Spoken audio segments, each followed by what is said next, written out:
അദ്ദേഹം ചോദ്യം ചോദിച്ച വ്യക്തി ഒരു സ്ഥലത്ത് ജോലി ചെയ്യുകയാണ്.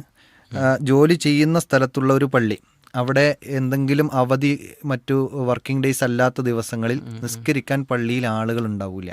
അപ്പോൾ ഇദ്ദേഹം ഒറ്റയ്ക്കായിരിക്കും. പരമാവധി ജമാഅത്ത് നിസ്കരിക്കാൻ വേണ്ടി ശ്രമിക്കും. ആരെങ്കിലും വരുന്നുണ്ടോ എന്ന് കാത്തിരിക്കും, കുറേ സമയം കാത്തിരിക്കും.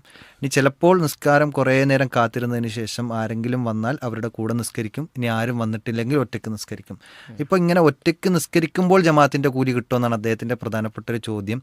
അതല്ല അദ്ദേഹം ആ നാട്ടിൽ നിന്ന് വേറെ എവിടെയെങ്കിലും പോയി ജമാഅത്തായി നിസ്കരിക്കാൻ വേണ്ടി ശ്രമിക്കണോ എന്നാണ്. അത് രണ്ട് ചോദ്യങ്ങളാണ് പ്രധാനമായും ചോദിച്ചിട്ടുള്ളത്. ആദ്യമായി നമ്മൾ മനസ്സിലാക്കേണ്ടത് ഇദ്ദേഹം ആ പള്ളിയിൽ ജോലി ചെയ്യുന്നൊരു വ്യക്തിയാണോ അല്ലേ എന്നുള്ളതാണ് നമുക്കറിയാത്തത്. ആ പള്ളിയിൽ ജോലി ചെയ്യുന്ന, ബാങ്ക് വിളിക്കാനും അതേപോലെ തന്നെ ഇമാമ് നിൽക്കാനും ഒക്കെ ഉത്തരവാദപ്പെട്ട ഒരു വ്യക്തിയാണ് എങ്കിൽ അദ്ദേഹത്തെ സംബന്ധിച്ചിടത്തോളം ആ പള്ളിയിൽ തന്നെ നിൽക്കണം. നേരെ മറിച്ച് അടുത്ത് മറ്റു പള്ളികളുണ്ടെങ്കിൽ അദ്ദേഹം അവിടുത്തെ ഒരു ജോലിക്കാരനല്ല എങ്കിൽ അദ്ദേഹത്തിന് പറ്റിയ മറ്റൊരു പള്ളിയിലേക്ക്, ആളുകൾ കൂടുന്ന ഒരു പള്ളിയിലേക്ക് പോവുകയാണ് ചെയ്യേണ്ടത്. അതിൽ സംശയമല്ല. എന്നാൽ അദ്ദേഹം ആ പള്ളിയിൽ ജോലി ചെയ്യാൻ നിർബന്ധിക്കപ്പെട്ട അല്ലെങ്കിൽ ഉത്തരവാദിത്തം ഏൽപ്പിക്കപ്പെട്ട ഒരു വ്യക്തിയാണ് എങ്കിൽ അദ്ദേഹം ആ പള്ളിയിൽ തന്നെയാണ് നിൽക്കേണ്ടത്, ബാങ്ക് വിളിച്ചുകൊണ്ടും അതേപോലെ തന്നെ അവിടെ ഇമാമ് നിന്നുകൊണ്ടും.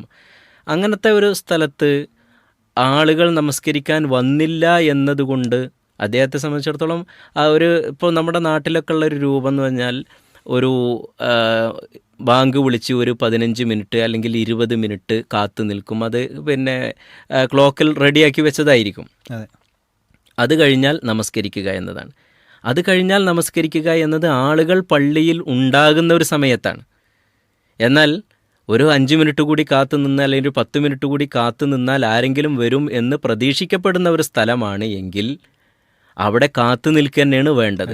അങ്ങനെ കാത്തു നിന്നിട്ടും ഒരു സാധാരണ ഒരു ജമാഅത്ത് നമസ്കാരം അല്ലെങ്കിൽ ഒരു നമസ്കാരം അതിൻ്റെ അവ്വൽ വഖത്തിൽ നമസ്കരിക്കുക എന്നൊരു രൂപമുണ്ടല്ലോ.